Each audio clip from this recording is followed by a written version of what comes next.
In this video we learn how to calculate the pH of a weak base solution. Right, let's start with the definition of a base. Originally, bases were thought of substances that provided OH in solution. So for example, calcium hydroxide, when you put it in solution, generates calcium 2 plus and 2 OH minus. Right, so that generation of hydroxide was something that characterized what a base was. Now, in more recent time, we have learned that there are some other substances that act as bases, and they do not necessarily generate OH in solution. It just suffices that the substance can accept a proton. For example, if you think of ammonia, ammonia is a base, and the idea is that you can have in aqueous equilibria this type of process where you can accept a proton. So that would be the definition of Bronsted acid. The idea is that you have a substance that can accept protons in solution. There's an even more general definition of a base, which is something that has a lone pair, right? And then the type of processes that we can draw would be something like this. Generically, a base is going to have a lone pair, and then when you put this in aqueous solution, what can happen is that you can have this type of equilibrium. A base accepts a proton from water, so you will get that type of conjugate acid of the base, and then the resulting product will be a hydroxide. Okay, so again, we're just starting our discussion with we're recalling what the definition of a base is.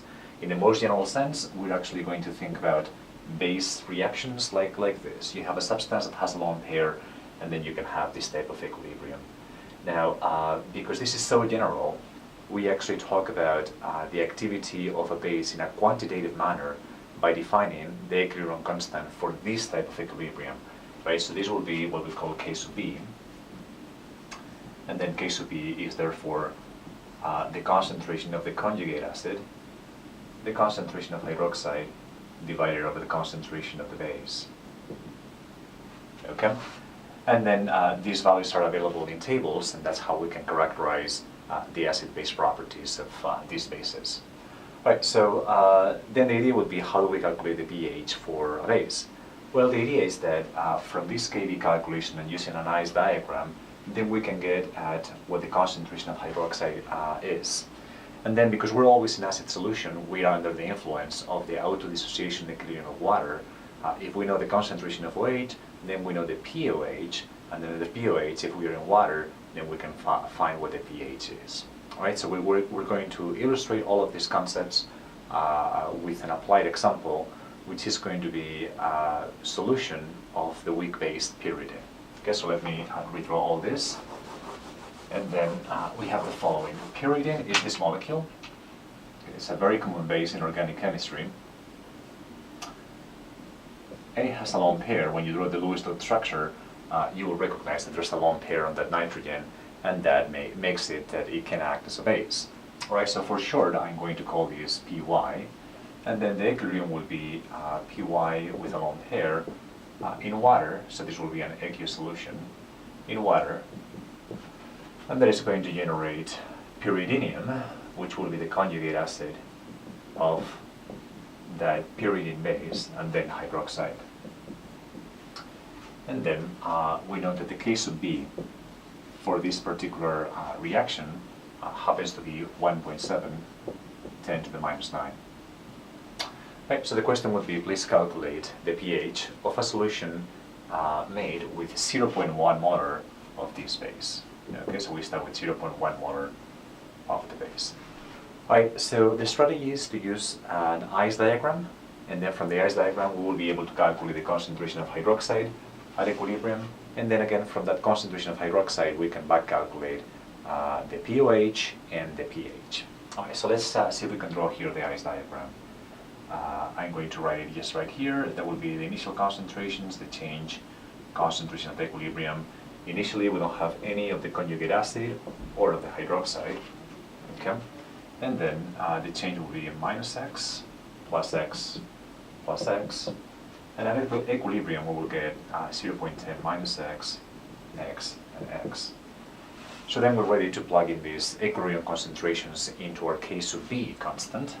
and then we will be able to solve for x. All right, so remember that K sub B is equal to the concentration of the conjugate acid times the concentration of hydroxide times over the concentration of base. And from our ice diagram, we know that this is equal to x squared 0.1 minus x. And this number, notice that because K sub B is so small, what that means is that this x, the amount of OH at equilibrium, would be also very small.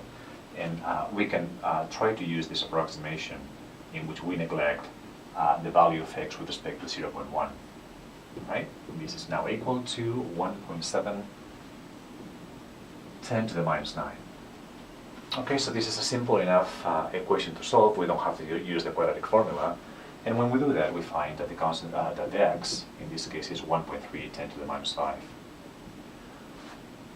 Without a doubt, the value of x is so much smaller than 0.1 that this approximation is sensible. All right, so from here, notice that x, this is different from weak acids. X is now not the concentration of protons, but the concentration of hydroxide. Because notice that we're using the base equilibrium, and the K sub B forces you to use hydroxide and not protons. Okay, so we cannot calculate the pH directly, but we can calculate the pOH. Remember that the pOH is defined the same way as the pH, is simply the minus base term logarithm of the concentration of OH minus. Okay, so from here, if we plug in this value, then we will get that the pOH is equal to 4.88. Right, so that will be the pOH.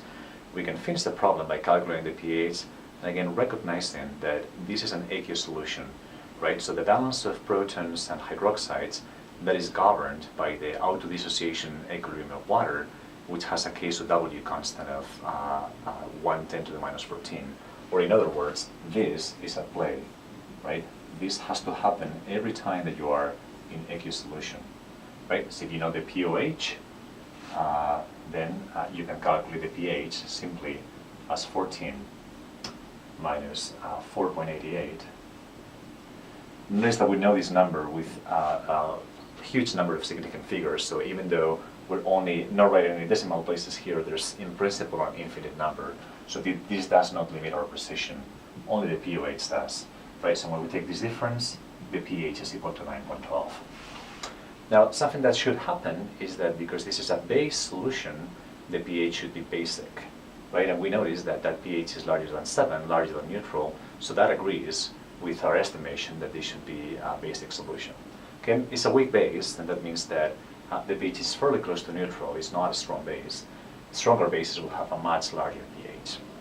Right, so in this video we have learned how to calculate the pH of a weak base solution.